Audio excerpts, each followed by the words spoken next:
saja. Nikmati wis ngandel kula. Jenengan nak sujud nikmati matur nuwun Gusti jenengan nekdir kula sujud sehingga saya sah sebagai hamba jenengan. Kowe nek ape mati nikmati wae. Gusti kula wangsul teng jenengan zaman teng donya ya sing ngurusi jenengan, mengke setelah mati ya sing ngurusi jenengan. Zaman saya hidup ya enggak tahu cara ngurusi diri saya sendiri. Ketika saya hidup juga kita tidak pernah tahu bagaimana jantung bekerja, paru-paru bekerja. Yang ngelola roh ya enggak tahu. Zaman kita hidup yang jenengan kelola, setelah mati yang jenengan kelola. Sama saja Gusti. Jenenge inna sholati wa nusuki wa mahyaya wa mamati lillahi rabbil alamin. Itu bagus. Terus mati, anak-anak eling ya nangis, bojomu ya sing nangis sak kadare ya sudah selesai.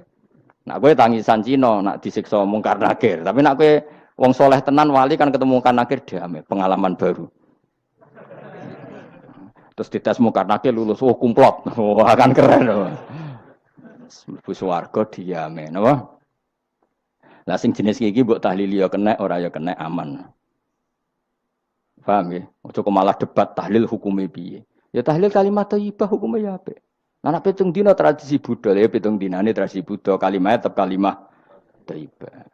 Tapi misalnya ana sing ra gelem tahlil ya ora apa-apa, sing penting tetep nglafadzno kalimat cuma ra seneng dinane 7. Ya gawe 8. Nah, misalnya gedeng 7 ya gawe 8 kan gampang. Nah gedeng 7, gedeng 8 ya gawe 1, sing penting ora anti kalimat thayyibah, mau anti modele. Ya ndak apa-apa, kowe kudu cocok tidak cocok biasa. Ini ilmu semuanya bebas. Ilmu itu wilayah pangeran. Artinya wilayah pangeran nanti yang uji itu kamu pangeran. Ngapain debat kamu sekarang? Kita sering kritik Wahabi. Kita juga sering dikritik Wahabi. Biasa saja. Saya sering ketemu ulama Wahabi. Saling menghormati nggak apa-apa. Meskipun saling kritik. Ya gejol-gejolkan ya biasa. Nggak masalah. Orang alim mulai dulu kritik-kritikan biasa. Imam Syafi'i sama gurunya sering gejol-gejolkan. Pas atas nama orang alim ya gejol-gejolkan. Dulu itu Mbah Hasyim Asy'ari sering gejol-gejolkan sama Ki Fakih Mas Kumambang, sama-sama orang alim. Ya murid sama guru. Karena ilmu itu memang apa ya? Kayak iya kayak enggak. Nah, yang ilmu absolut pasti sepakat. Misalnya tadi, apa kalimat thayyibah itu selalu baik? Pasti selalu baik. Ya sudah. Lah nanti cara kaifiyah melafatkan itu orang yang bisa berdebat. Baiknya dilafatkan kapan ya? Ya baik terus, tapi selalu ada pantangan, misalnya di kamar mandi. Saat jima misalnya, itu kan pantangan-pantangan secara etika, apa? Pantangan-pantangan apa? Tapi kalau ilmu sebagai ilmu itu biasa dulu. Ulama-ulama berbeda itu. Kalau gejol-gejolkan ya ulama dulu itu lucu. Misalnya sama tak bedai, andai kan kamu jadi kiai, kira rasa jadi kiai. Baik mana anak-anak kecil di woro kamar wong tua apa dipisahkan. Andai kan kamu punya pondok, milih mana? Anak kecil disamakan kangkang besar apa dipisah? Mau jawab, milih nanti di warna apa dipisah? Dipisah. Nah, oke hen.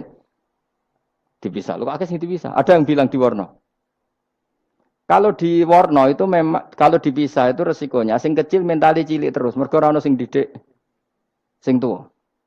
Nak di warna kadang sing cilik, sing tuwa kan suwaya rabi men bakas rabi. Cilik katut bakas rabi bahaya. Utawa sebalike sing cilik melok main game, sing tuwa melok main game mergo katut cah cilik. Lha iku jenenge istihad. Sama-sama apa? Sama-sama apa? Mungkin. Sehingga dulu itu pernah ada wali itu karena sholat jamaah itu di shaf akhir. Yang shaf awal wali karena sering shaf awal. Yang shaf akhir ya ada yang jadi wali. Yang shaf awal enggak terima. Kenapa kamu jadi wali padahal kalau sholat di shaf akhir? Jawabnya, saya itu malu sama Allah. Kok kepedean betul kok di depan. Tapi kok jadi niru lagi mau cerita ya. Cek pede nih. Enggak ngarep. Karena dia di belakang motifnya itu tidak males. Tapi motifnya itu apa? Tawadhu atau malu. Dia jadi wali. Nah, gue kan bergo males panjang. Atau moh roh imame tadi. Iku sing mari ra wali-wali. Sing kok ngarep kadang ambisi ngimami padha dene malah repot meneh. Jadi dulu ilmu itu biasa. Orang Maliki itu nak gojlok orang Hanafi itu yang entek ngame. Orang Hanafi kalau gojlok Imam Malik itu yang entek ngame. Ya biasa dulu itu ilmu. Ya biasa. Misalnya gini sampean tak bedhei. Ndak jawab saja jujur. Rasulullah itu puasa Senin Kamis selalu apa kadang-kadang dalam semua riwayat. Kadang-kadang.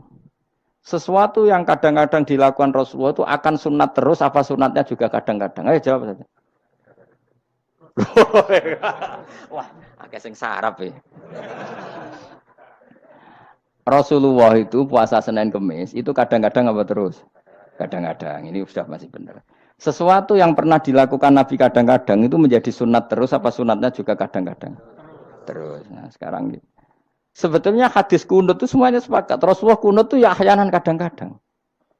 Nah, sesuatu yang pernah dilakukan Nabi kadang-kadang itu akan menjadi sunat terus ila yaumil.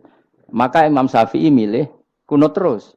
Abu Hanifah enggak. Bahaya kalau sunat kok dilakukan terus. Nanti dikira wajib. Sehingga Abu Hanifah tidak kunut. Dan itu ya biasa ketemu gitu. Imam Syafi'i kalau sholat di masjid Abu Hanifah itu tidak kunut.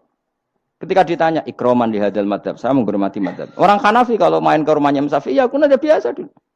Sekarang kunut dan kunut jadi politik identitas. Ini kunut. Sebelah ini mesti. Tidak kunut sebelah yang dulu itu enggak.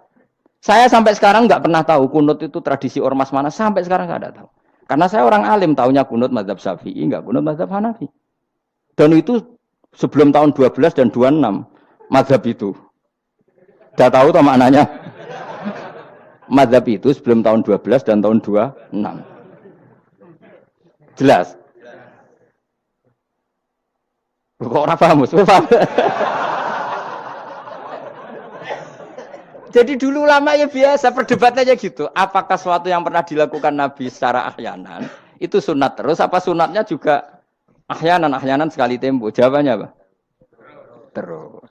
Tapi kalau terus bahaya nanti yang sunat dikira wajib. Nah yang berpikir gitu Abu Hanifah, yang berpikir terus Imam Syafi'i. Ya sudah akhirnya jadi seperti ini. Dulu itu nggak jadi politik identitas, saling menghormati. Imam Syafi'i itu Abu Hanifah sudah kabundut. Pernah sholat di masjid Abu Hanifah tidak kunut. Ketika ditanya, ikroman lihadzal madhab. Saya menghormati madhab ini. Entah angen-angen nak kunut terus nggak dikira wajib. Orang-orang Hanafi kalau ke rumahnya Imam Syafi'i di komunitasnya juga kunut. Ya sudah biasa dulu seperti itu.